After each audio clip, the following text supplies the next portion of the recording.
So what is Power Up? Well, the purpose of the Power Up model and the purpose of the Power Up book is to turn on its head the traditional concept of what power is, which is all about either having it or not having it, and to provide you with some really powerful techniques and tools so that you can really access and develop your power in all aspects of your work and life. It's based on my research into the internal and external qualities that truly powerful women share, and it's encapsulated in the Power Up model. So within the Power Up model, which is formed around a 6-pronged star, there are 6 different components to it. There are 3 different power sources which are internal. Developing these will help you develop your strengths and your inner confidence. And those 3 internal components are intuition, knowledge and resilience. And then there are 3 external components, and what those power sources enable you to do is really communicate and accelerate your power in the outside world. And those 3 external components are magnetism, relationships and assertiveness.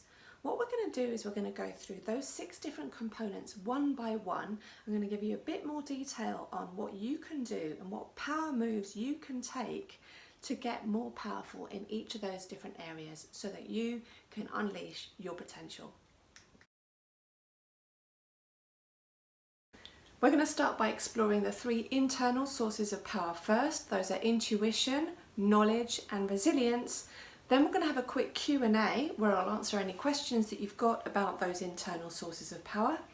And then I'm going to move on to talk about the 3 external sources of power, which are magnetism, relationships and assertiveness. And then there'll be another Q&A at the end.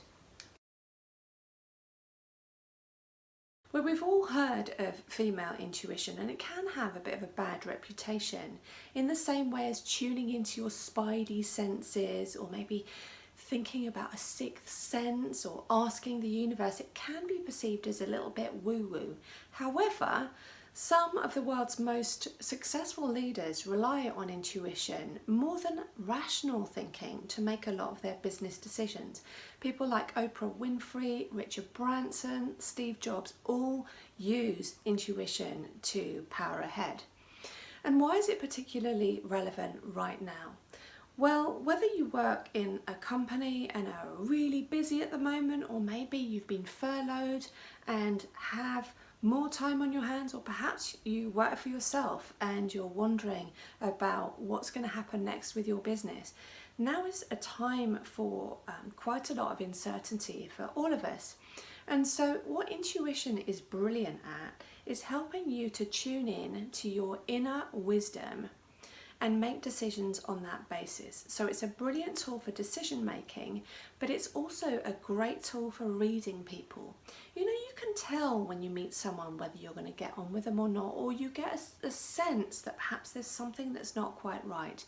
Tuning into your intuition is a brilliant way of tuning into your inner wisdom. And it's not just magic, pixie, fairy dust, woo-woo. Intuition is actually lived experience that's stored in our subconscious mind. So what this is all about is finding ways to be able to draw on your intuition when you need it. To help you to draw on and trust your intuition, I've developed these 3 simple steps. Firstly, make like Oprah and accept it's real. Reflect on the times when you've used your intuition to make a decision rather than using evidence-based rational thought. Learn to hear that intuitive voice inside your head that tells you when to say yes, even if your logical brain is saying no. Secondly, create the right conditions for your intuition to flourish. Our subconscious brains are brilliant at joining the dots and making connections, but we need to give them the time and space to do just that. We've all had the experience of just knowing the answer to a problem after a good night's sleep, or coming up with an amazing idea in the shower. To create these conditions, we need to put our brains into what's called alpha mode. This happens when we're daydreaming, during meditation, or during aerobic exercise. Ironically, by not focusing on a problem, we allow our intuition to solve it for us. Having accepted that intuition is real and created the right conditions, the final step is to tune into the wisdom it brings. To do this, create opportunities to be by yourself, away from the busy world of work or home life. Go for a walk, potter about at home, make space to do just nothing. You can also listen to the wisdom that your body brings, because it will often send you powerful signals, like when you get itchy feet when you want to move on, or when you get a pain in the neck, which is telling you that something or someone is annoying you. By listening to your body, it will often send you powerful signals of what your intuitive brain is telling you. So listen to your body and tune into it. We've all heard of the phrase knowledge is power. Knowledge is a brilliant complement to the intuition power source, and it's based on the experience that you've developed over time and the value that you bring.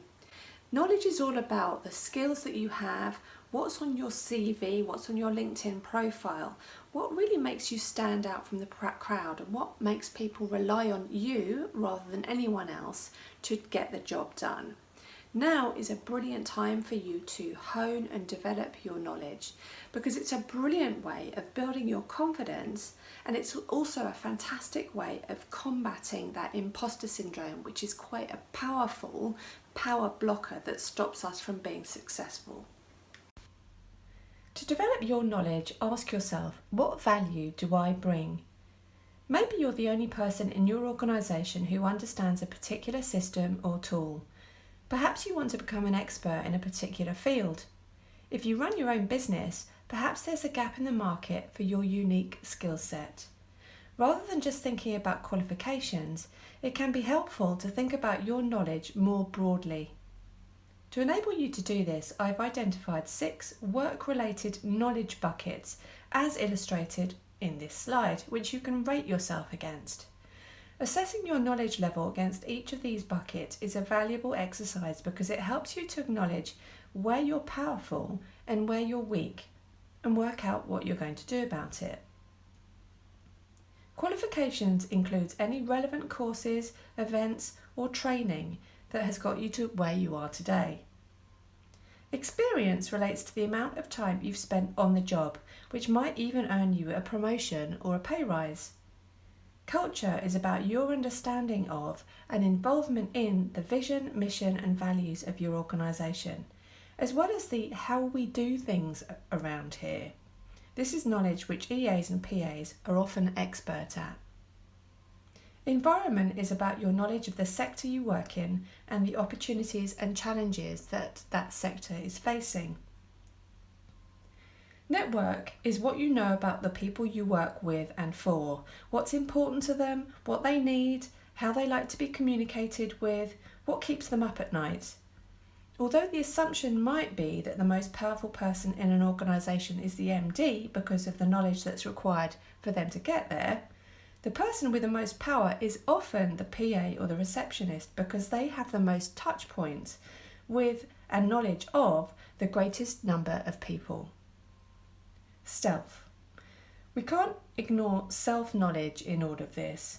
It's a crucial ingredient in your quest for power. Self-awareness, emotional intelligence, and intuition have to be used in combination with knowledge for you to be truly effective. Resilience.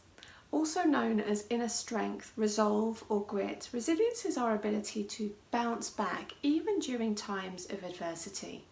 There are times in a woman's career which can threaten to knock us off course, whether that's not being selected for a promotion or not putting ourselves forward for a project, whether it's receiving negative feedback or maybe a criticism that has really kind of hurt us. Resilience is our ability to move beyond that. As women, we tend to hold on to things far longer than men, and so this is about how do you move beyond it so that you can stay strong and be successful in all aspects of your work and your life. Particularly now, resilience is a challenge, isn't it? As we're all in isolation, we're all working from home, some of us have had challenges when it comes to our career, which have threatened our confidence. And we're also thinking about challenges associated with our friends and our family, and we're having to take on additional responsibilities around homeschooling. There's a lot going on. And so resilience is one of the key power sources that we need to be able to hone and access for us to be able to stay strong and keep delivering during this challenging time. Central to resilience is the belief that you can not only survive but thrive in challenging times. This is about being clear on what your goals are in life. It's also about knowing what you need to stay strong and prioritising your own self-care. Given that resilience is also about how we handle it when we get knocked off course, I've developed the power pause as a useful strategy to help you manage your emotions. The power pause has 5 simple steps. These are particularly handy when we're under pressure, when we're feeling stressed, or if we've been triggered. Maybe someone's done something or said something that's upset you.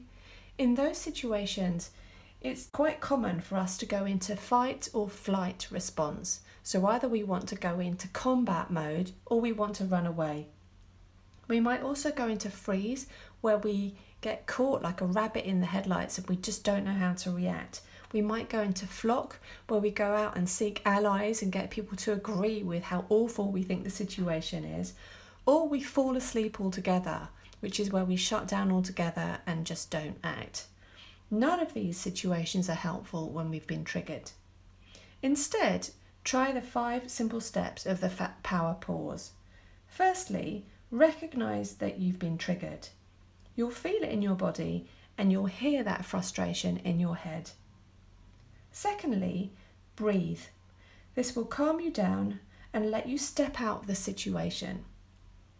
Thirdly, label how you're feeling. The very act of labelling distances you from the emotion and empowers you to reflect on whether you want to be feeling that way or not. Fourthly, choose how you want to be feeling. You have a whole array of different emotions at your disposal. Which one will be the most empowering for you? Finally, choose how you're going to react. That concludes the 3 internal power sources from the Power Up model.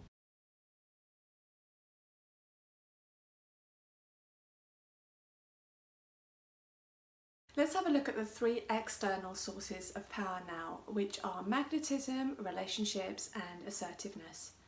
Magnetism is the power to attract, and it's really important to know how to switch on our most sparkling, charismatic, confident selves so that we can attract people to us, but also know how to influence people to get things done. Now particularly, it's quite easy to shut down while we're working from home or working remotely, maybe even hide ourselves under the duvet for the day and retreat from the external world. It's really important though to be able to power through that and know how to switch on our most magnetic self when we're communicating in person or when we're communicating through a 2D screen, so that people listen to what we've got to say and so that we can get our message heard and understood. The power of magnetism is knowing how you can switch on your most sparkling self to attract people to you. The good news is that we can all learn how to do this if we choose to.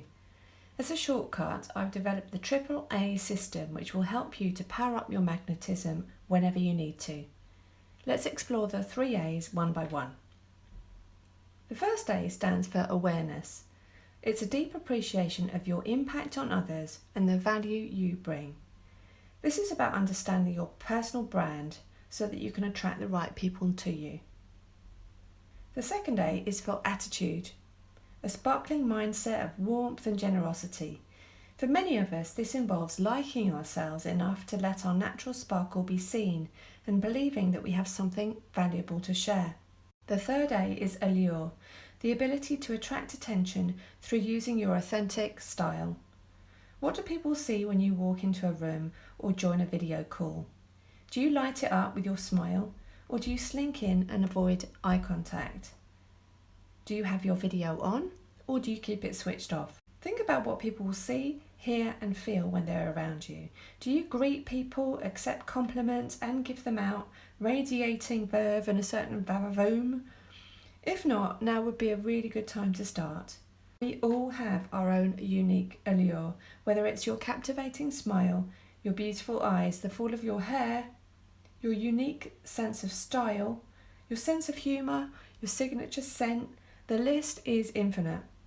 So have a think. Ask for feedback about what your unique allure is and make sure you bottle it and spritz it liberally. We've all heard of the phrase, it's not what you know, but who you know, and that is more relevant than ever before.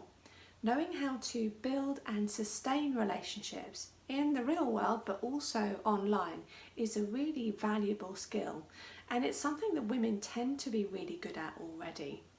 Often in organisations it's the PA or the EA who's the linchpin of the organisation. They are the ones who are most connected, and actually if you want to get something done, generally it's about getting you to do it.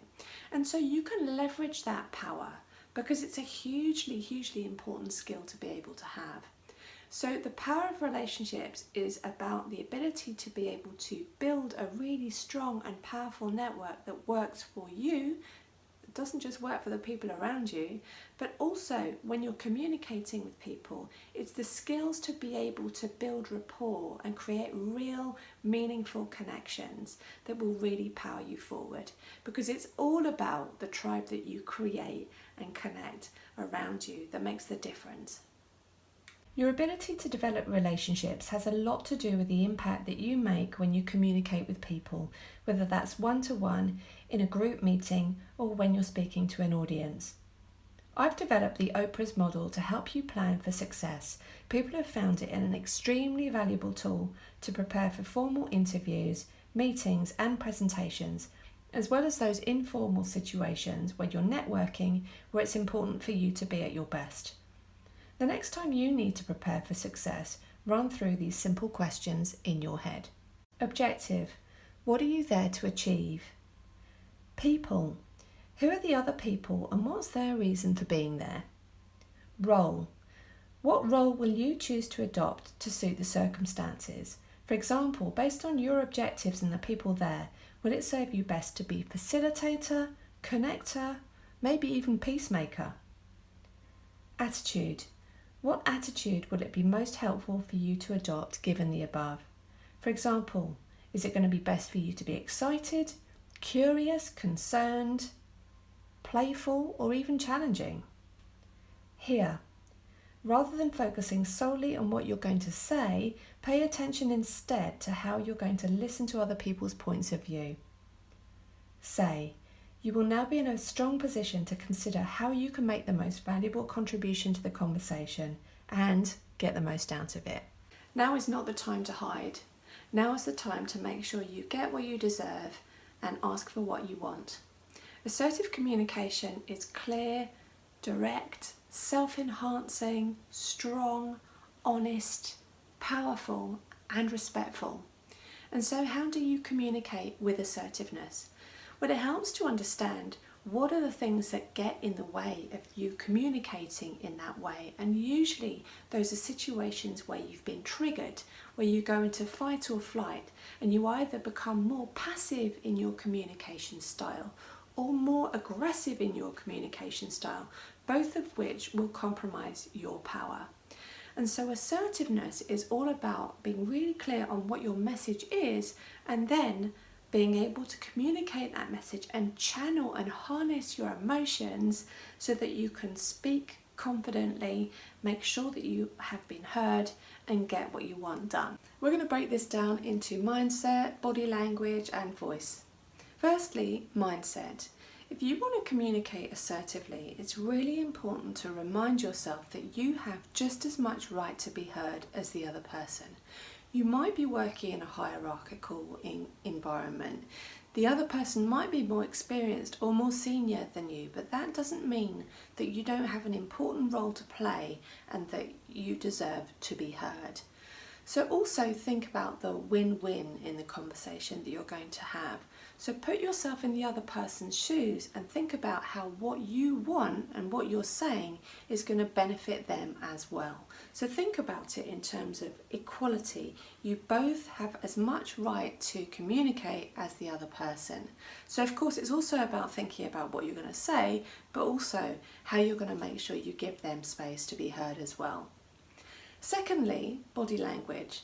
The way we hold ourselves says so much about our position and our power in the world and our levels of confidence. And so if you think about animals in the wild, lions will puff up their chests, swans will flap their wings, and cobras will rear up, whereas mice will make themselves small and scuttle away. So you don't want to be the mouse. So the equivalent of the mouse is if you hold yourself in like this, maybe you keep your arms folded, perhaps you have a hand over your mouth, or maybe you're kind of looking down like this. These are all things that are going to make you small and minimize your impact. You want to do the opposite. So take up your space, stand straight, put your shoulders back, have your feet planted firmly on the ground. All of these things will ground you and give you more confidence, but they will also come across in a way that shows strength and solidity. So think about also the position of your head. If you watch me when I'm tilting my head like this, there's nothing wrong with that. What this is saying to you is that I'm approachable and I really want to listen to you and I'm really drawing you in. And it will come with smiles and it will come with a slightly different voice intonation. That's fine if you're wanting to encourage the other person to speak. However, if you want to communicate assertively, it's more important and more relevant to have a straight head. Can you see the difference that that makes? Because that then means that you can communicate strong, assertive messages, and it will also clear up your thinking. Then think about your eyes. So if your eyes are darting around and you're looking to the left or the right or down, or maybe you're blinking, all of these things will convey that you're not quite sure about what you're saying. So make sure that you have a really steady eye contact when you're communicating assertively. If you're in a meeting and you want to make sure that you have the opportunity to be heard, think about where you sit at the table as well. If you sit at the head of the table, that will automatically put you in a stronger position. If you sit and your feet facing the door, you'll be able to greet people as they come in. All of this will subtly send out signals of power. So thirdly, your voice. Your voice again is a non-verbal way of communicating assertively. So think about the intonation and the pace and the tone of your voice, firstly. And so if I'm speaking quite squeakily and if I'm like talking quite quickly and I'm using lots of movements like this is really engaging, but it's not going to be as assertive as if I slow things down, I incorporate pauses in all the clauses that I'm communicating with. So short little sentences, pauses, and then another short sentence and a pause. That will mean that you're able to communicate much more assertively and much more strongly than if you speed things up and you add in too much information. Think about verbal disqualifiers as well. And so when we're nervous or we're not quite sure about what we're saying, we'll add things like likes or so's or sort ofs. We might say things like, I'm not quite sure whether this is a good idea.